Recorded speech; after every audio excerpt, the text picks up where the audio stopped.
Shabbat Shalom. This week's Torah portion is Ki Tisah.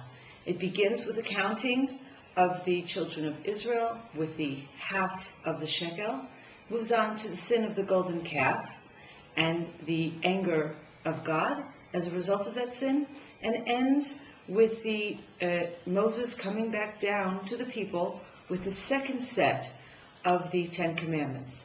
And it is these last few verses of this week's portion that I would like to focus on today. And I'd like to read them carefully because I believe that many of you, I know I myself, had a completely different picture of what these verses are about before I read them carefully. And I'll read. Reading from chapter 34, verse 29. And it came to pass, when Moses went down from Mount Sinai, with the 2 tablets of testimony in Moses' hand, when he went down from the mountain, that Moses knew not that the skin of his face beamed while he spoke with him. And when Aaron and all the children of Israel saw Moses, behold, the skin of his face beamed, and they were afraid to step near to him. And Moses called to them, and Aaron and all the princes of the congregation returned to him, and Moses spoke to them. And afterwards all the children of Israel stepped near, and he commanded them all that God had spoken with him on Mount Sinai. And when Moses had finished speaking with them, he put a veil on his face. And when Moses came in before God to speak with him, he took the veil off until his going out. And he went out and spoke to the children of Israel that which he was commanded. And the children of Israel saw the face of Moses, that the skin of Moses' face beamed, and Moses replaced the veil upon his face till he came in to speak with him. Now, if you read these verses carefully, you will notice that Moses first comes down from Mount Sinai with the tablets and his face beams. Interesting point, by the way. The Hebrew word used here is karan. Karan, the root of this word, can either mean horns, as in the horns of an animal, or rays, as of the rays of light, the rays of sunshine. Clearly, the meaning of this word here in this context is that Moses' face shone. However, in a very ancient, one of the earlier translations of the Bible from Hebrew into Greek, I believe, the translation instead used the word horns. And it is actually as a result of this mistranslation that throughout the Middle Ages there was a feeling that Moses had horns, and indeed one of the anti-Semitic prejudices about Jews was that they had horns, and it actually came from here. Indeed, if you've ever been to Rome or if you've seen pictures of Michelangelo's statue of Moses, you will see that that statue shows Moses with horns. Of course, it's preposterous, but just as a side, this is the source for that mistake. Anyway, what we have here in this verse is that Moses comes down, his face is shining, the children of Israel are afraid, and then Moses beckons to them. After he finishes speaking to them, he then puts on a veil. Now, and that, I just want to read this again. The children of Israel saw Moses. They were afraid. Verse 31, and Moses called to them. Afterwards, all the children of Israel stepped near, and he commanded them. And when Moses had finished speaking with them, he put a veil on his face. Now, there's a common misperception that what really happened was that Moses put the veil on his face as soon as the children of Israel saw his shining face because they were afraid. And he put the veil on his face in order to mask these very special beams of light. But that's not the case. Indeed, Moses, it was able to calm down the people of Israel, encourage them to come closer to them, and only after he had finished speaking did he put the veil on his face.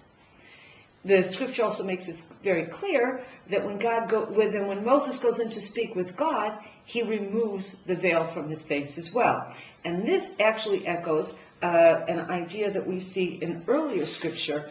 For example, in chapter 33, just a few verses earlier, chapter 33, verse 11, we see, and God spoke to Moses face to face as a man speaks to his fellow. In other words, there is clearly no barrier on Moses' face.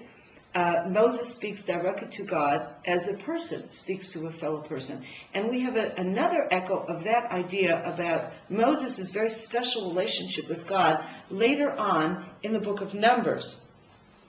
There, we have, this is in the context of Miriam and Aaron speaking ill of their brother Moses. God is angry and he speaks to him, and this is what we have here. This is in Numbers 12, verse 6. And he said, "Hear now my words. If there be a prophet among you, I, God, will make myself known to him in a vision, and will speak to him in a dream. My servant Moses is not so, who is faithful in all my house. With him will I speak mouth to mouth in a plain vision and not in riddles." In other words, the level that Moses has achieved in his prophecy is a level that no man has achieved until this point, and no man has achieved since.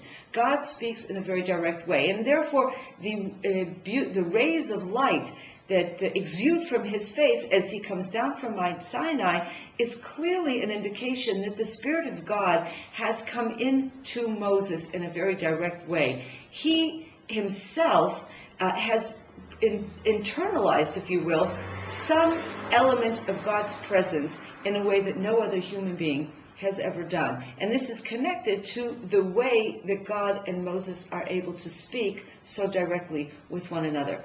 The contrast, therefore, is the veil. The veil, as opposed to someone who's speaking to face without any kind of barrier in between, the veil comes in and creates a barrier. But it's very important to understand what this barrier is all about.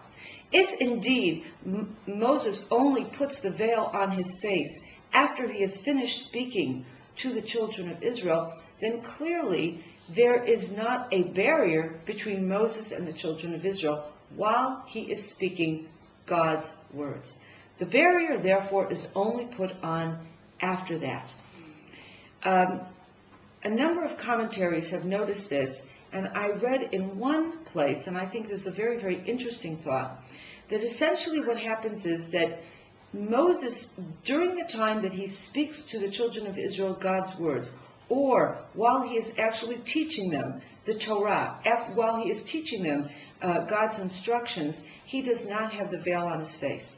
The veil on his face is only when he is dealing with more mundane matters, either when he is acting as a judge, helping to adjudicate issues that come up within the people of Israel, or when he's just doing ordinary things in daily life, talking to his wife, eating, doing whatever.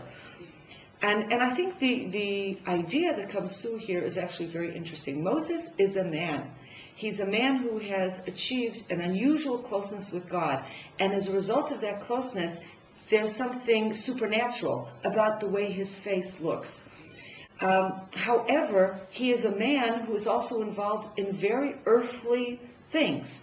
He has a wife, he eats, he talks to people about ordinary daily things, and in those situations, it is not appropriate for Moses to be there with such an intense apparition of God's presence.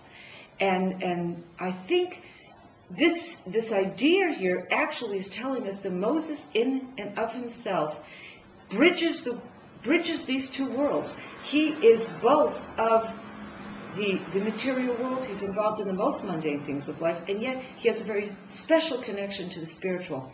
If you will, Moses represents the ideal human being, the ideal leader, perhaps, that we should be aspiring to, but of course, I don't think anyone has ever reached since Moses' time.